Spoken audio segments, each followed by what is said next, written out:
Gente, eu quero conversar com você sobre a escola das relações humanas, né?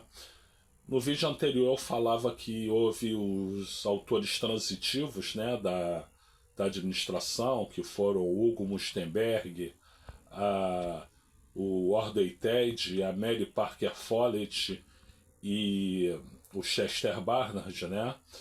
E aí, depois deles, nos anos final dos anos 1920 e início dos anos 1930, surgiu uma nova escola da administração, que foi a Escola das Relações Humanas, né? A Escola das Relações Humanas, né, ela funcionou basicamente em cima de uma experiência chamada experiência de Hawthorne, né?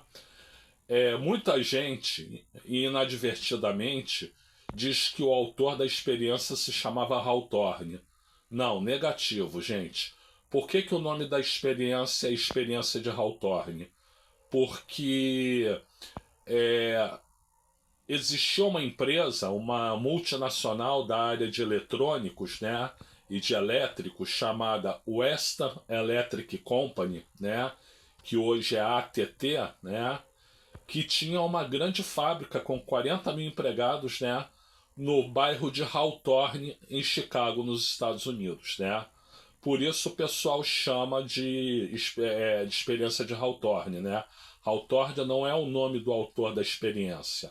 Hawthorne é o nome do bairro em Chicago onde ficava a fábrica da Western Electric Company, né? E então quem era o autor da experiência? O autor da experiência era um médico australiano chamado George Elton Mayo, né? E o que aconteceu nessa experiência? A experiência ela foi dividida em 4 fases. Ela começou em 1927, né? E foi dividida em 4 fases. Então, qual foi a primeira fase? A primeira fase, o Elton Mayo disse para os trabalhadores assim: olha, amanhã eu vou aumentar a intensidade da iluminação aqui da fábrica, né? Aí chegou o dia seguinte, as luzes foram ligadas, mas ele não aumentou a intensidade da iluminação. Aí a intensidade continua a mesma, exatamente como era, né? Apesar disso, os empregados produziram mais, né? Ora, se a iluminação era a mesma, por que eles produziram a mais? Porque se verificou que havia um efeito psicológico sobre a produtividade dos trabalhadores, né? Então, curioso com aquilo, o Elton Mayo, o George Elton Mayo, ele foi para a segunda fase da experiência de Hawthorne, né? Que foi o quê? Durante 1 ano e meio, ele pegou 6 funcionárias, né, da fábrica para a montagem de relés telefônicas, né? O que é uma relé telefônica? Sabe aqueles filmes que você vê lá dos anos 1930, 1940? Não costuma ter uma caixa telefônica pendurada na parede? Aquilo é uma relé telefônica, né? Então ele pegou 6 moças para montarem uma relé telefônica e durante 1 ano e meio ele observou o que acontecia.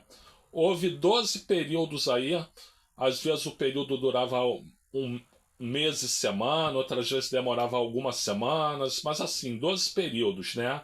Introduzia lanches, retirava lanches, introduzia intervalos ou descansos, retirava intervalos ou descansos, né? Dava premiações em dinheiro, retirava premiações em dinheiro, né? E quando chegou o 12º período, ele tirou todas as vantagens possíveis das 6 moças que montavam as relés telefônicas, né? Não tinha descanso, não tinha prêmio em dinheiro, não tinha lanche, não tinha nada. E mesmo assim, apesar de se imaginar que aconteceria ao contrário, a produtividade aumentou. E a produtividade aumentou em níveis nunca antes vistos, né, naqueles 12 períodos, né, da segunda fase da experiência de Hawthorne. Qual foi a conclusão do Elton Mayo? É que à medida que as 6 moças iam trabalhando juntas, elas iam adquirindo um espírito de corpo, um espírito de grupo, né? E esse espírito de grupo, ele fazia com que a produtividade crescesse. Elas estavam entrosadas, sendo entrosadas elas se tornavam mais produtivas, né? Ora, curioso com isso, o Jorge Elton Maio, começou uma terceira fase da experiência de Hawthorne. E na terceira fase, o que aconteceu? Um programa de entrevistas. Ele entrevistou quase 20 mil pessoas, né, que trabalhavam na fábrica da Western Electric Company, né? E aí, a principal conclusão que ele teve foi o quê? Que não só os funcionários podem se unir a favor da empresa, como eles podem se unir contra a empresa também, né? Ou seja, o espírito de corpo ele precisa ser trabalhado, porque se ele não for trabalhado, isso pode colocar um grupo de funcionários contra a organização, né? E aí ele veio a quarta fase, né? Que era o quê? A montagem de cabines telefônicas, né? Sabe aquelas cabines telefônicas que a gente vê nos filmes dos Estados Unidos, né? É uma cabine retangular, alta, né? Ali dentro tem um telefone, tem uma relé telefônica e tem normalmente